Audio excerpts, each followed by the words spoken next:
Are karmic blocks preventing you from making money? Is it karmic blocks stopping your financial flow? One of the ways you can tell is that you're using the mantras and the affirmations and you're visualizing the money and you know you're on the path you're supposed to be on, and you have the vision board and you're reading all the books and everything that you're being asked to do. You're feeling the money flow, but it's not showing up in your bank.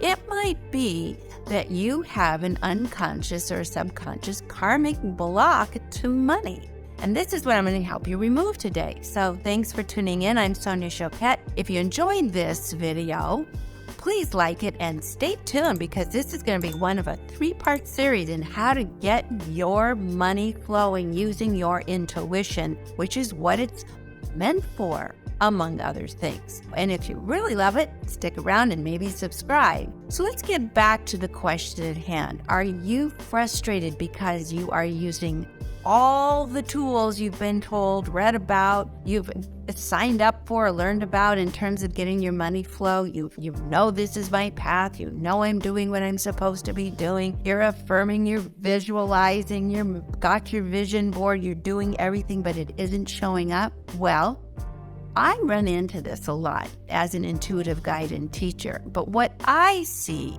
that often we don't consider is the matrix of your soul, the totality of who you are energetically through many, many lifetimes. And the truth is, many people in past lives, because our cultural value systems have primarily been sacrifice yourself, love others instead of yourself, don't need anything.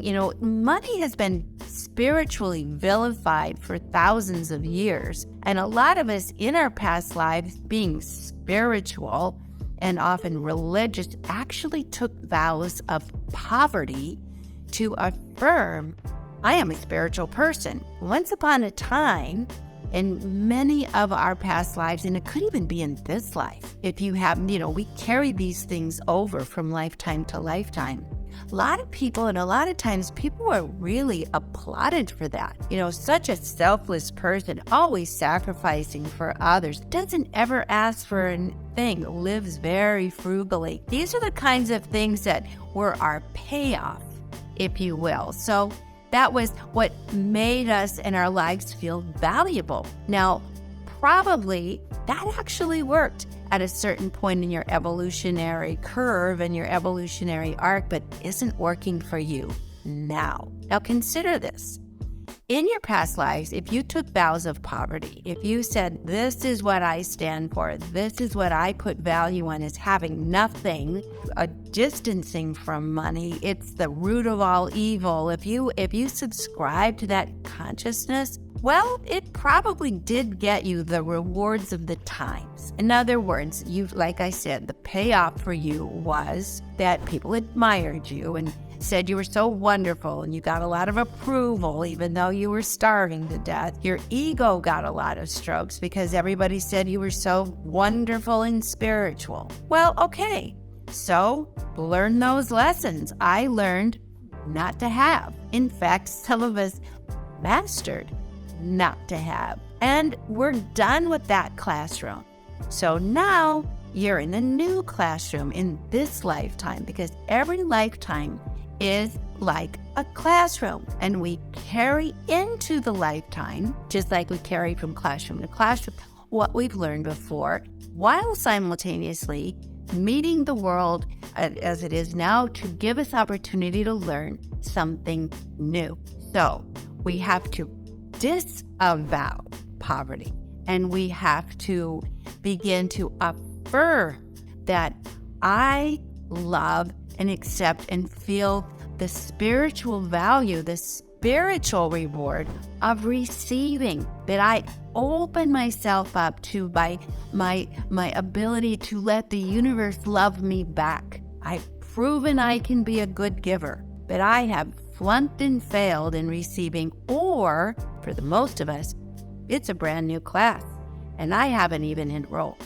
So if you want to get that money flowing, and you suspect, because I know those of you who are hearing this is going to get a chord in you if it applies. I do get a bit of a satisfaction at saying, oh, no, thank you, I don't need anything. Or, I have a bit of a judgment on people with money, and I think, who do they think they are? And at least I'm spiritual. These are some of the clues that will tell you that you are one of these who subscribe to these vows of poverty as your payoff, this reward of superiority. So if you tell yourself things like, if you find yourself thinking and looking down on people with money, finding some rationalization that, well, at least I'm spiritual, then that is why your money isn't flowing, because your payoff is stroking your ego, which is faking you out and saying, this is who I really am, when it's not. And it's separating you from others, separating you from money. It's separating you from the energetic flow of abundance that the universe wants to move your way. You've got the moral go away sign up somewhere in your unconscious mind and in your energetic field, then that money is going to ricochet off of you and go to those people that you are judging. If you find yourself being jealous and you find yourself comparing and you find solace in saying, well, I'm not like them, I'm somehow morally superior, then you want to take a look at that, because maybe that worked for you in a past life, but how's it working for you now? So let's not judge or even waste time. Let's just get honest and review and scan your energetic field and ask yourself, are you ready to be a beginner in the spiritual lesson of receiving? Are you available to ask yourself, how good can I stand it? Do you have no resistance to having financial flow come your way without feeling guilty or without feeling ashamed? Believe it or not, I have clients that I worked with who have been blessed with so much abundance, and they can't enjoy it at all because I didn't suffer for it and I didn't struggle, and I need to give it away to people less fortunate. And so they might as well be as poor as anybody that they're trying to help. Spiritual poverty is an emotional state, to have this inner state that says that you say to yourself, I don't deserve this, because you can't receive. So you want to start really checking, what's the truth? Am I available to receive?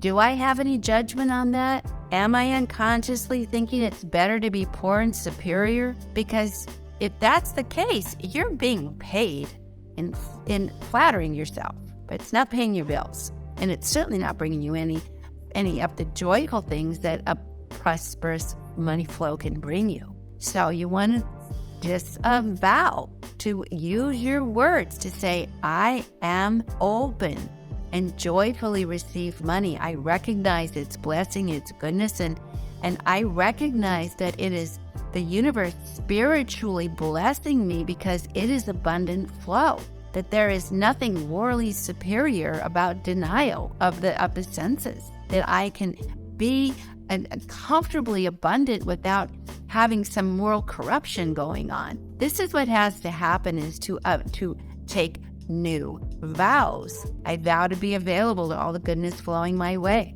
I vow to be receptive to the universe loving me and blessing me with many gifts. I am open and I am grateful and I am available to financial flow coming in. And I don't separate myself from anybody and judge the haves and the have-nots. It's all flow.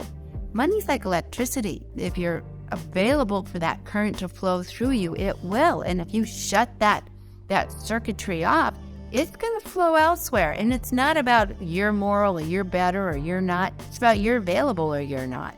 So try this week. I want you to just try saying, I take vows of abundance. My spiritual practice is receiving with grace and joy and complete availability. I find a tremendous amount of spiritual reward in receiving the goodness and the financial blessings of the universe. And another super fun was, I vow to be surprised with abundance every day in many new ways. Doing this will really get that old programming, those old commitments, those old obstacles and karmic blocks out of your way. And then every night, I want you to say out loud, thank you for the abundance of whatever it was, the abundance of energy today, my abundance of good energy and goodwill, my abundance of vitality, my abundance of health, my abundance of laughter, my abundance of friendship, whatever it is, my abundance of ease and flow, and thank you for my abundance of finances and money.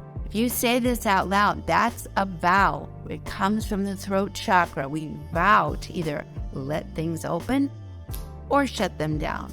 And is just the beginning of clearing the money flow in your life and letting you experience all the goodness, just that like electricity that wants to flow to you, all the goodness, financial goodness the universe has for you. So this is part 1 of a 3-part series because it is my intention for you to get your intuitive life opened up, your inner self available, that inner guidance working so you can actually have prosperity and flow and grace as a spiritual practice and as a comfortable outer statement in your life. Stay tuned again.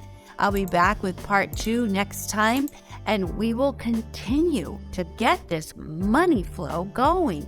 It's time, and it's fun. So I'll see you next time. Thanks for tuning in.